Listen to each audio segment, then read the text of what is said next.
Imperialism is a takeover of a country or territory by a stronger nation with the intent of dominating the economic, political, and social life of the people of that nation.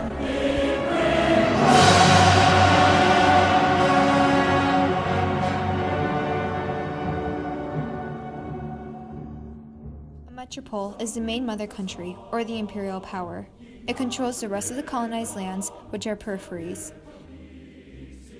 Peripheries are the colonized lands affected by the imperial power. The main influence is by the metropole to the periphery, but there is some influence by the periphery to the metropole. There are 4 forms of imperialism: a colony, a protectorate, a sphere of influence, and economic imperialism. A colony is a country or a region governed by a foreign power.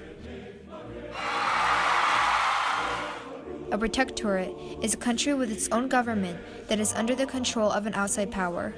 A sphere of influence is an area in which an outside power claims exclusive trade privileges.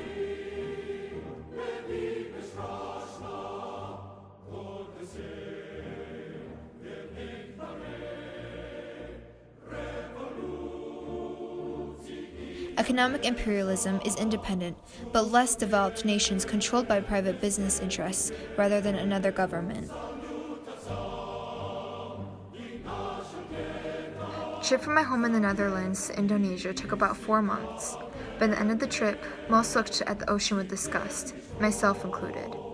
As part of the VOC, it was my duty to help with the race of the spice trade.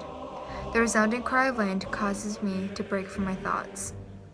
My eyes followed the column of smoke rising behind the trade warehouses. We deboarded, and my joy at being on land was smothered by that cloud of smog. We stood on the dock, nervous in the quiet. It was later, after my crew and I found ourselves ushered into the warehouse, that I was told of the recently occurred events. The English and the Jakartans had mounted a large-scale siege on the warehouse. I had heard before we set out to Jakarta that most of the VOC trade ships had been pulled back to the Netherlands and had been replaced by military vessels. I knew that they were taking trading ports from the English and Portuguese. I knew they didn't like it. But in order for the Netherlands to grow, we needed to participate in this war of trade. And in this war, there were no rules. You took what you could and protected what you owned.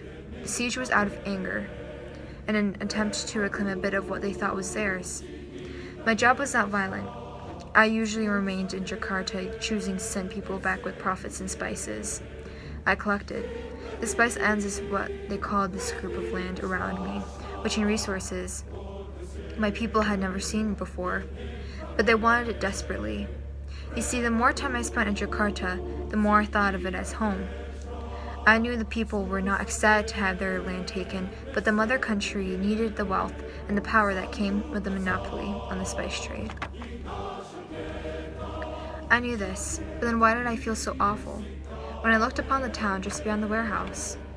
Why did my stomach turn as I looked at the town that was empty, covered in smoke? Why was I upset by the cluster of battleships sitting in the harbor that seemed to gaze menacingly at the destruction that they wrought? And why did the words spoken to me of the newly raised town bring anger boiling up in me? The image was burnt in my head as one of the military commanders clapped me on the shoulder, grinning, and said, "Welcome to Batavia." Thought of Indonesia as home and created a rigid social class system to control the people. Local farmers were required to plant 1/5 of the land with specific government crops. Most of these crops were spices, and the brutal treatment of the people just made the Dutch wealthier. Eventually, the locals struck out. This occurred in Jakarta, where the locals allied themselves with the English to launch an attack on the Dutch trade warehouses. The Dutch responded and, in anger, razed the town. With the threat subdued, the Dutch marked their land, renaming it Batavia.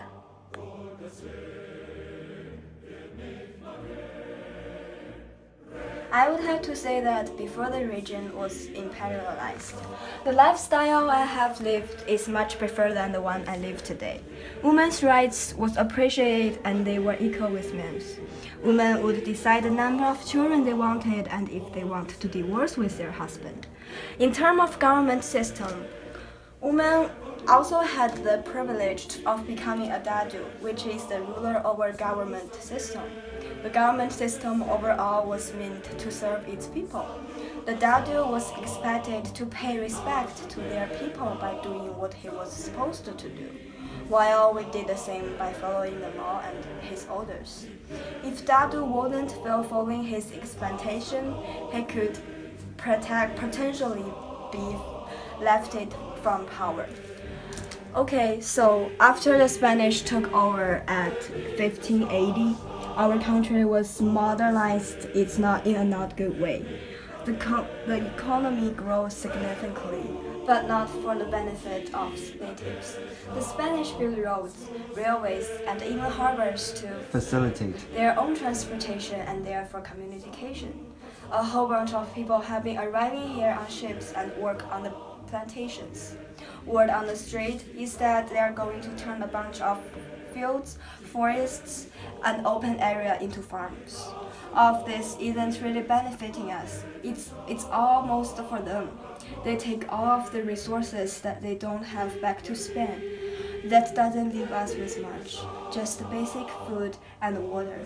I work on the plantation now, and I just had enough to support my family. After its defeat in the Spanish-American War of 1898, Spain ceded its long-standing colony of the Philippines to the United States in the Treaty of Paris. On February 4, 1899, just 2 days before the U.S. Senate ratified the treaty, fighting broke out between American forces and Filipino nationalists led by Emilio Aguinaldo, who sought independence rather than a change in colonial rulers.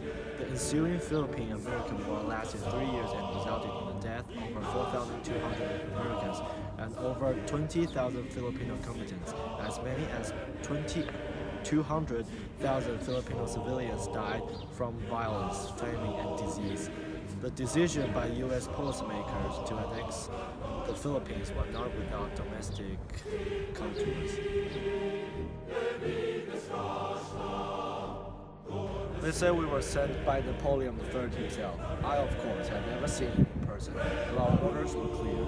France had been in Vietnam for ages. Personally, I had never gone, but our trade relations with other countries had been nothing but cordial. We were to attack Da Nang. No one really knew why we were attacking, just that we were. I heard many outlandish theories from other soldiers, but one stuck out to me.